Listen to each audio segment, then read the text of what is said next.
Levántalo, por favor.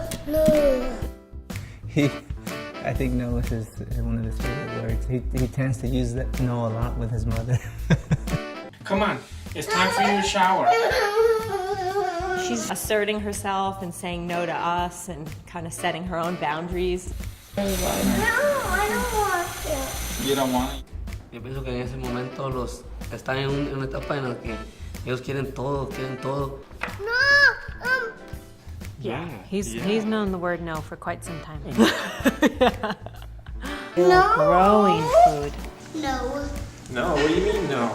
And sometimes it gets really hard because she wants to be asserting herself and saying no right at the moment where we are really needing her to cooperate. And you can hear it on TV, you can hear it from friends, family that, you know, oh, the terrible twos come, oh, and it's kind of like, come on, it can't be that bad. it's definitely about choosing your battles. Yes. Yeah.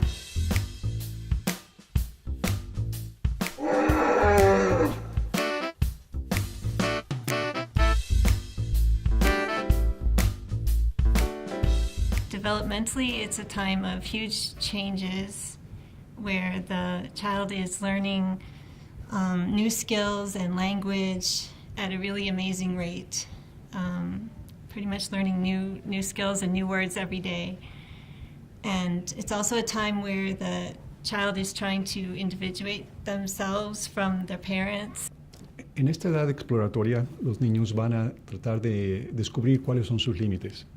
Los límites de sus actividades motoras, sus habilidades físicas, pero también en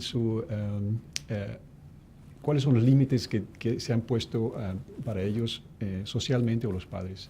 So part of what happens in terms of development, and the reason oftentimes that kids, you start to hear that no, or I don't want to, or no-go, or things like that, is for the first time in their lives, this developmental stage is about actually being able to do things themselves and not sort of being completely dependent. Sometimes parents get frustrated because they think that the child is willfully ignoring them or not considering what they need.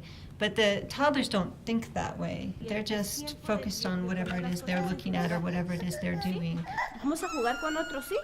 They're not trying to make us upset. They're trying to express themselves. And helping them develop that skill in a positive way is a really important piece as a parent that we can do.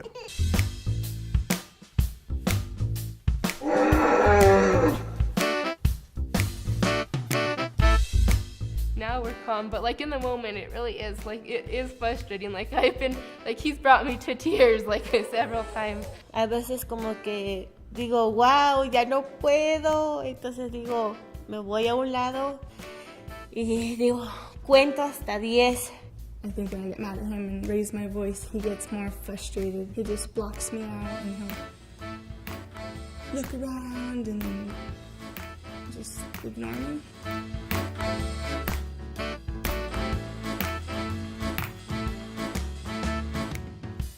Jeff uses a lot of humor, which I love. I love to see that. Whereas I use more curiosity.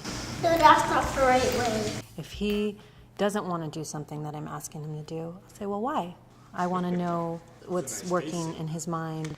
That really helps his independence and his ability to feel empowered. And I think that just creates a person who will learn how to think for themselves, too. Una parte es el vocabulario. Realmente no tienen otra forma de expresarse, más que sí y no. ¿Y qué tienes en la bolsa? No dick. No. ¿No qué? No. If I'm 18 months and I only have a relatively small vocabulary, an easy word to use is no. If a child is 2.5, 3 years old, the language is more vast and you have a little bit more space in which to have a discussion. You know, every month he gets smarter. So he's always getting smarter and smarter. So now our negotiations get richer and richer. That's where the whole like trial and error. I mean, it's what you think worked today. You might say, "Oh, this is easy. I'll do the same thing tomorrow." And it's like, really? Did that just happen? But I mean, That's in itself like a teaching process even for us, because it's not only are we trying to teach him patience, we're also trying to teach ourselves.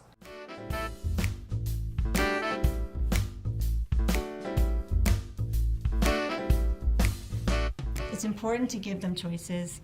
It has to be a real choice. You don't want to give them a choice if there's really no option, because that just increases their frustration. But if it's snowing out and you know, they need to wear their hat, you can say, do you want to wear the pink hat or the blue hat? And so a lot of times what we want to do is give choices and options, not necessarily ask them yes or no questions like, do you want to wear your hat? Si ellos quieren hacer algo que no deben de hacer, podemos intervenir y decir, ¿por qué no juegas mejor con esto? Esa redirección es una forma muy útil a esta edad para distraerlos de una actividad donde consideramos como padres que no es benéfica para ellos o tiene algún tipo de riesgo o peligro. What I believe is in connection before direction. So if you're going to give a direction and you want them to do something, it's really important to make a connection with the child first. So make eye contact, get down on their level, make sure that you're both paying attention to each other. As a parent, the most important thing you can do is be consistent and responsive. While it's sometimes challenging because I was raised in a certain paradigm where, you know, oh, do this because I told you so. That never worked for me as a kid, so I figure, you know, my kid is a smart kid. It's probably not going to work that great for him either. Do you want me to help? No. Me always playing the power card or always being the boss, it just doesn't allow for him to figure out who he is and to figure out his way to do things, which might be different than what I do. No puede uno poner agresivamente con un niño porque ellos son unos niños, ¿no? Si ellos dicen no, uno con respeto y con amor se le habla y ellos tienen que entender, ellos pueden entender.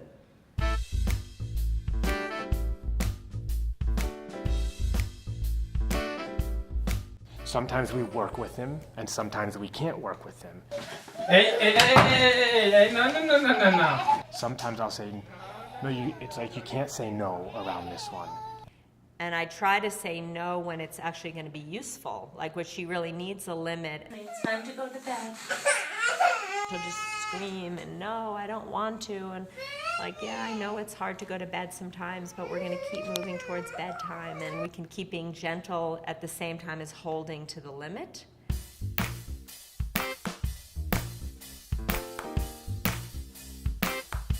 You know, part of this is understanding that it is hard. It's easy to talk about in the abstract. The harder part is to sort of match what you're doing to what you really ultimately want to have happen.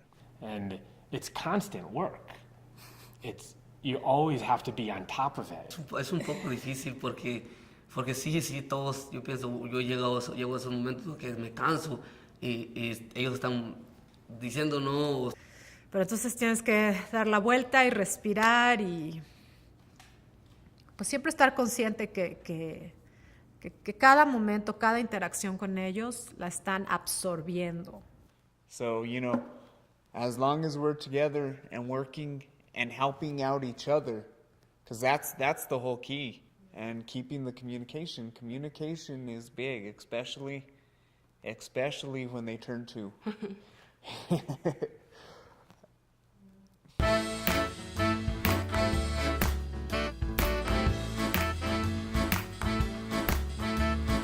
He's trying to be autonomous to some extent, so he wants to figure out his own way to do things.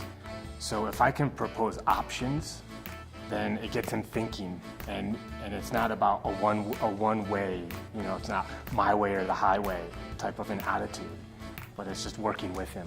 When she says no, and you know, I really feel like that's part of her learning about who she is and what she wants, and she feels affirmed in her development and in her wonderful self that's evolving.